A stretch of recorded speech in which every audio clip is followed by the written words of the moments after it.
자식에게 더 잘해줄수록 오히려 무시당한다.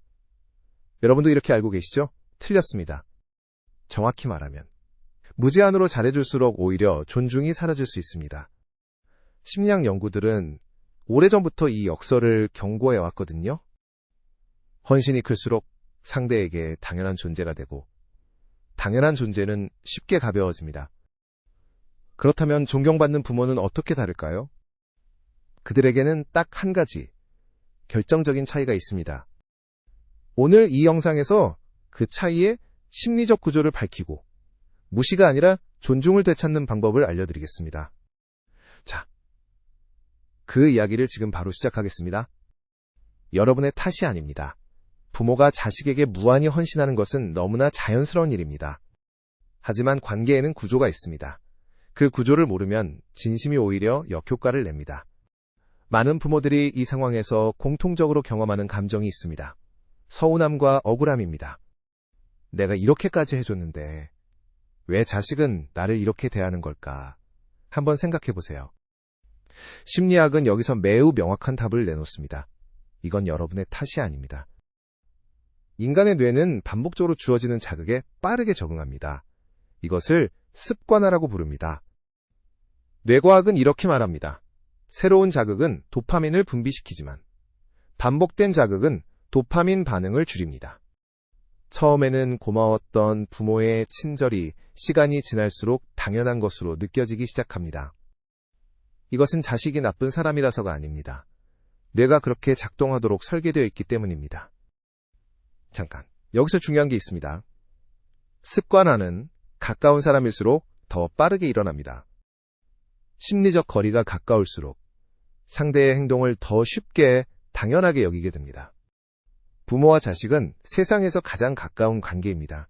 그래서 이 역설이 더 강하게 작동합니다. 그러면 왜 부모는 이 사실을 알면서도 계속 같은 방식으로 행동하는 걸까요? 이유는 단순합니다. 부모에게 자식을 향한 사랑과 책임감은 분리하기 어려운 감정이기 때문입니다. 자식이 힘들어 보이면 도와야 할 것 같고 멀어지는 것 같으면 더 가까이 다가가야 할 것 같습니다. 이것이 바로 부모의 본능입니다. 그리고 이 본능은 결코 잘못된 것이 아닙니다. 문제는 본능 자체가 아니라 그 본능이 관계 구조 안에서 어떻게 작동하느냐입니다. 여기서 놀라운 사실이 있습니다. 부모가 더 개입할수록 자식의 자율성 욕구는 더 강해집니다.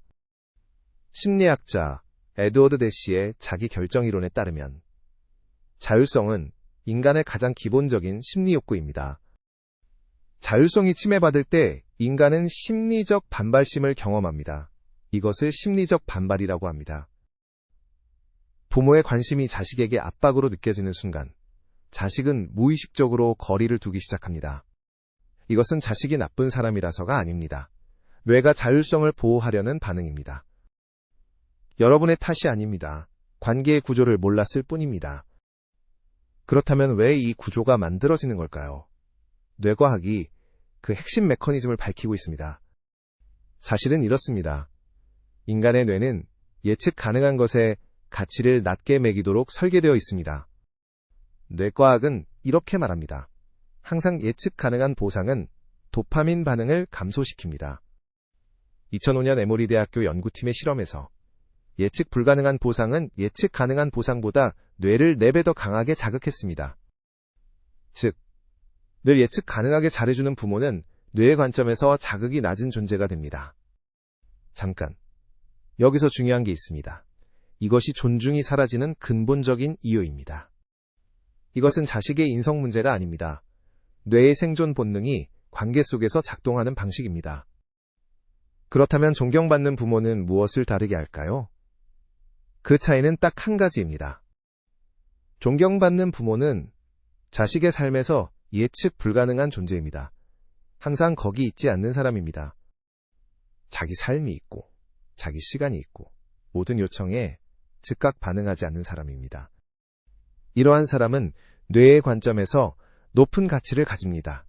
만날 때마다 새로운 자극이 되기 때문입니다.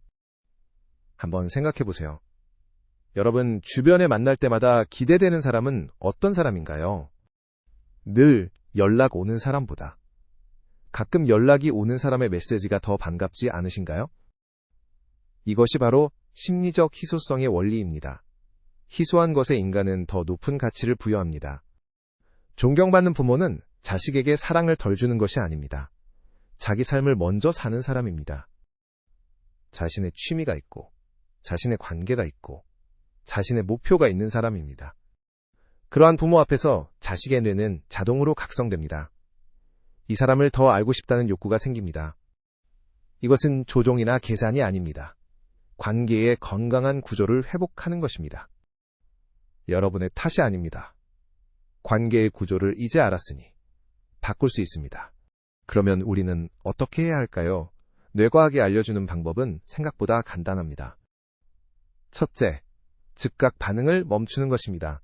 자식의 연락에 바로 답하지 않는 연습을 해보세요. 하루에 최소 2시간은 자식과 무관한 자신만의 활동을 가지세요. 이것이 관계를 살립니다. 둘째, 자식의 문제를 대신 해결하지 않는 것입니다. 걱정은 하되, 답은 자식이 찾게 두세요.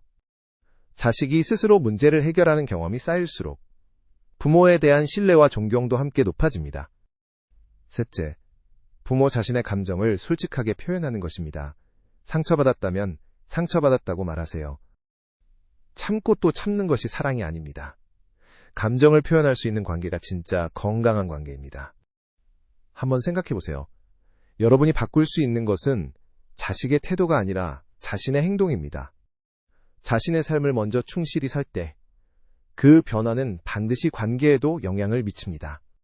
부모가 자기 존엄을 지킬 때 자식도 그 존엄을 느끼고 배우기 시작합니다.